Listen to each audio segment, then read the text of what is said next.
And I think, hyperspace is going to give a lot of space for acting out. And it's harmless acting out. It doesn't shake the social boat. How we deal with our sexuality, because it's at the center of our biological nature, is going to be one of the most interesting things about how we manage cyberspace. The things that are usually put against cyberspace is that, people just become lumpen and they never leave the keyboard and they're not interested in smelling the roses, still less in making love. That's objection number one. Number two, people just spend all their time fantasizing and looking at pornography and making distant friends in different places under false pretenses. So it seems to be it's either it's too sexy or it's not sexy enough. Howard Rheingold got taken to lunch 1 million times for inventing the word teledildonics, which always gets a laugh, but teledildonics is nothing more than sexual prosthesis extended over space and time. And it's interesting to me that the pornography is the most successful business on the net and drives technological innovation, because they're the only people who actually care about having the server always up, having the downloads occur fast, having the real audio not flicker, having the sound of high quality. They keep pushing the platforms and upgrading. Sexuality without being anchored to biology is naughty in the Western canon of values. But nevertheless, for quite some time, naughtiness has held a real fascination for large numbers of people. And virtual reality, people want to act out strange fantasies. Should you feel guilty about a fantasy acted out with pieces of software rather than poor, hard-working prostitutes? Is it a more horrifying thing, a less horrifying thing? Shouldn't even be mentioned? What is our relationship to the eroticization, potentially, of our technology? Is that healthy? Is it not healthy? We don't know. I mean, for crying out loud, we're barely 80 years from Freud, and now look what we're going to have to deal with. On one level, the way to think of the Internet and what it is it's simply the collective unconscious is becoming conscious. They're draining the water out of the bathtub, and suddenly the toys that were hidden there are now to be seen for all to behold. And we're squeamish about this because our culture is based on the myth of niceness and gentlemanly and ladylike behavior and so forth. Still, this is a huge echo for us. And, we designate certain clubs, certain holidays, certain drug states as permission to transcend the normal strictures of bourgeois behavior. But, what outrages conservatives about the net, for example, in the area of pornography is, pornography used to be urban. It used to be you had to go to some seedy section of town and mingle with seedy characters. Now, every living room in America can have endless amounts of pornography that would stand your hair on end. Well, what's happening is an erasure of the previously print-created domain called public spaces. And people wanted private property and public spaces, and certain business was confined to one area and certain to another, and the Internet is neither public nor private space. I play around with See You, See Me and iVisit technology, which is a technology of using small TV cameras to conference with people at a distance. Well, you often go into these reflectors where many people are making appointments to see other people, not you, and people don't know how to handle the technology. They leave switches on they shouldn't leave on, and so forth and so on. And you'll log into a place where there are 11 guys. 4 seem to be masturbating, but not in a particularly exhibitionistic way, sort of half-heartedly and lackadaisically. And then other people, you can see them, they're staring at screens. And you're wondering, do I look like that? Am I staring at a screen? Are they watching the people masturbating? What is the relationship between these people? Is this an invited situation? Is it a situation of voyeurism? Or is it a situation of domestic carelessness where this guy forgot to turn off his software? And you realize these are the frantic questions of someone enraged by the breakdown of public space. You say, I don't understand what's happening here. Are we in a private space? Are we in a public space? Can people see us? What do they think? What's happening? It doesn't make any sense. You just have to go with the flow. I don't know what those people are doing. Yeah. Do most people who take DMT have the same encounter with the machine-like elves? And if so, how similar are they? And then also I'm wondering what your relationship is with law enforcement. Is that fine? Well, the first question, everybody's different, and everybody takes the dose differently and gets a different amount and brings different baggage to the train station. Having said all that, I think if the dose, the stronger, the higher the dose, the more everybody's experience converges. If people get 50 to 70 milligrams in a big hit, they will go to the realm of the self-transforming machine elves as described by yours truly. They may not describe it as I do. I've turned a number of people onto DMT. I've listened to a lot of stories, and slowly the image that has emerged for me, if you want to think of the DMT place as an archetype, it's the archetype of the circus. The circus is a very complex archetype. It's a rupture of plane of the bizarre and the transmundane, which shatters bourgeois expectations. The circus comes packaged in several ways. First of all, it's a great place for children. Clowns, animals, bright music, cotton candy, the hurdy-gurdy, and the calliope. Great place for children. But also, the circus traditionally packaged and marketed eros. I think my earliest intimation of sexuality and eros was when I was a creature so small that I was wrapped in a blanket and handed from shoulder to shoulder. And I was taken to a circus, and I saw the woman in the nearly naked, perfect woman in the little spangled costume hanging by her teeth up in the top of the tent, spinning around and around, working without nets.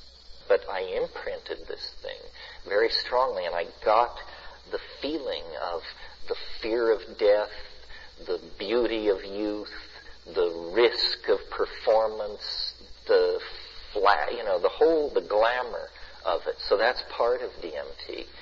Clowns. DMT is always characterized by clowns, They arrive in a tiny automobile, exploding and chugging. 15 of them get out, huge noses, huge shoes. They're poking each other in the eye. They're dropping anvils. They're flinging irons around. But then just off the center ring, it gets weird. The goat-faced boy, the thing in the bottle, the hermaphrodite, the harlequin, it's all this strange stuff. Well and then every child worth their salt wants to run off with the circus. The circus represents such a countervailing force to middle-class respectability and small-town rules and so forth. You want to run off with the circus. I remember when I was a kid, the town I grew up in, every 4th of July was the big festival of the town, and a carnival would come. And our parents would tell us, you can't stay out after 9 o'clock at night while the carnival is in town. Well, why not? Well, you just can't. These carny people are different. They're, a little darker shade than most of us. Some of them might use drugs. Some of them may, God forbid, have once been divorced. I grew up in the 50s. Things were pretty screwed down. And then when the circus would leave town, of course, reality would seamlessly close over it, where it had been, and the city park would once again be a place for Kiwanis picnics and football practice. So the archetype of the circus is, I think, the ruling thing of DMT. It's made me a fan of Fellini's circuses. His wonderful circuses are very DMT-like and have everything I'm talking about, the erotic, the humorous, the menace, the shadows, and the light. As far as my relationship to law enforcement is concerned, I'm happy to say I don't have any. It disappoints people, especially conspiracy theorists. Of course, they can assume I'm lying, but nobody has ever bothered me. Years ago, I was a hashish smuggler, and then they did bother me. They indicted me when I was in India, and I had a whole opera as a youth, and had to come back and work all that out. But that was all settled by the mid-'70s. Why do I not have a relationship to law enforcement? In other words, why don't they watch me, bother me, tell me to shut up? I mean, it's sort of disappointing to people to hear, I think, because I love it when people come up and congratulate me on my courage and say, we're so happy that you're doing what you do. It must take enormous courage. No, I think if it took enormous courage, I probably wouldn't be doing it. I just have made an assessment of how things work, and my assessment seems to be right. And here's how they work. Eggheads don't count in America.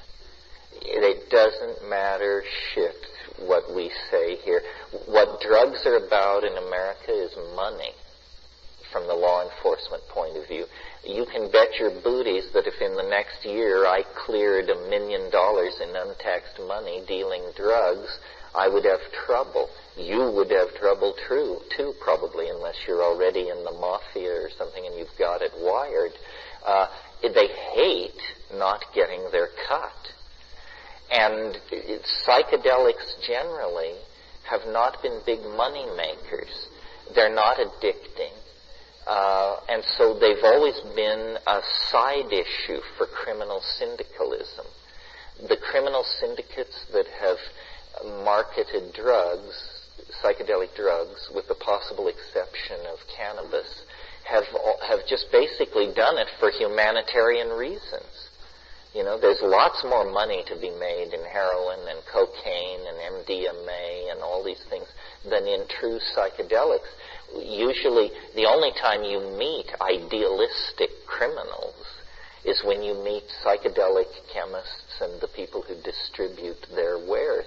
Because if you're good enough to make LSD, you're certainly good enough to make methamphetamine and cook up all kinds of scaggy drugs. So it's not a good idea to make money with drugs, I think. I think that people are entirely too willing to police themselves. The Internet is solving some of this problem by creating an incredible forum of information where, when I was a kid, if you wanted information about drugs, it was like the most forbidden thing imaginable. Now you just log on to lyceneum.com or the maps page, or if you go to my website, there are buttons there to enormous ongoing discussions.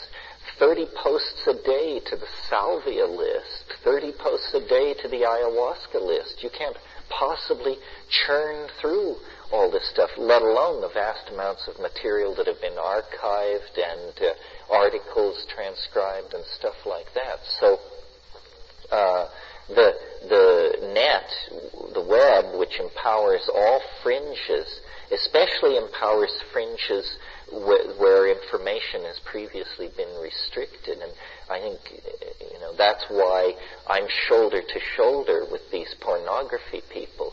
I mean, some pornography may be odious, but if you let the Calvinist mentality start digging there, the next thing you know, it'll be drug information and then sexual, contraceptive information and then certain political points of view and on and on. And it just can't be that way. No nation state can set an agenda.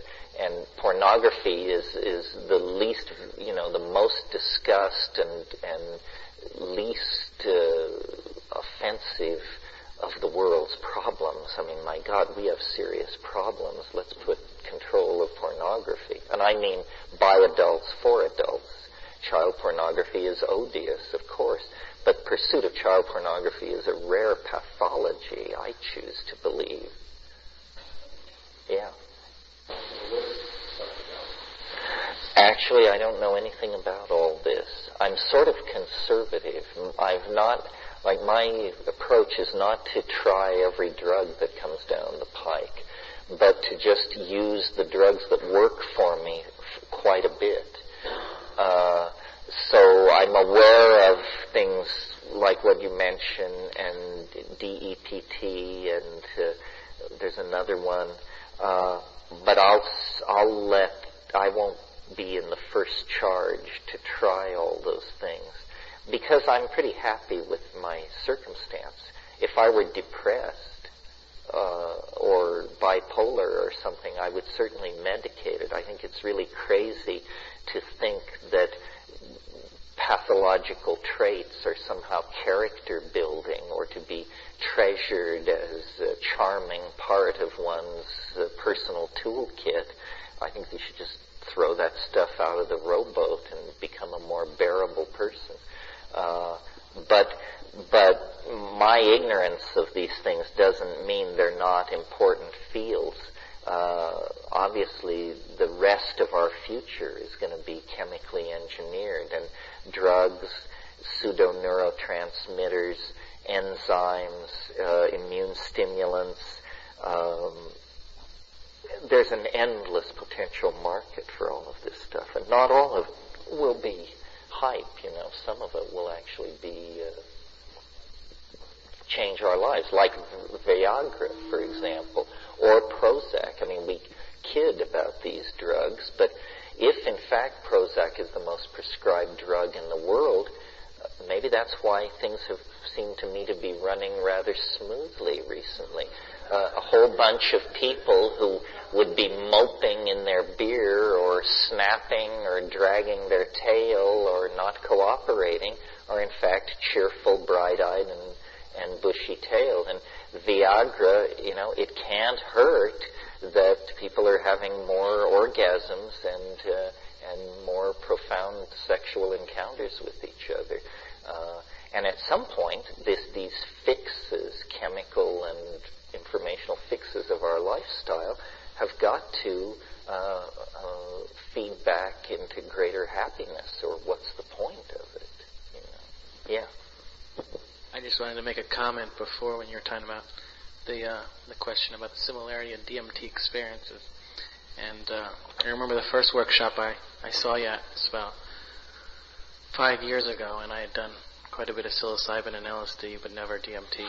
And I heard you talking about coming into contact with the alien and the visual language. And I guess I was quite skeptical, because it just seemed like it was a lot of romanticism. And then I had my experience, and it was all there. These jeweled basketballs, the carnival-like quality. So it kind of was the evidence for me that it was more than just a vague memory of a trip, that it was really something outside of our own consciousness, that we weren't creating it and experiencing some variation on our path. So Yeah, I mean, something, we talk about DMT and all this. Remember, it's just 3 tokes away, and it only lasts 10 minutes. So your major problem, I suppose, is accessing it. Well, why are you sitting here, for crying out loud? In other words, if you worked at accessing it 24 hours a day, how the hell long would it take before you accessed it? I'm sure there are people in this room who could help you. So if you didn't meet them this weekend, well, then you wandered in the wilderness. What were you doing? Sitting by the brook, browsing in the bookstore? You blew it. It's to be sought. And what? Well, it's an intelligence test. That would give it away. You're supposed to figure it out. My notion is, once I have performed my job, which is telling you this stuff exists, and I tell it in such a dramatic way that you're supposed to doubt me.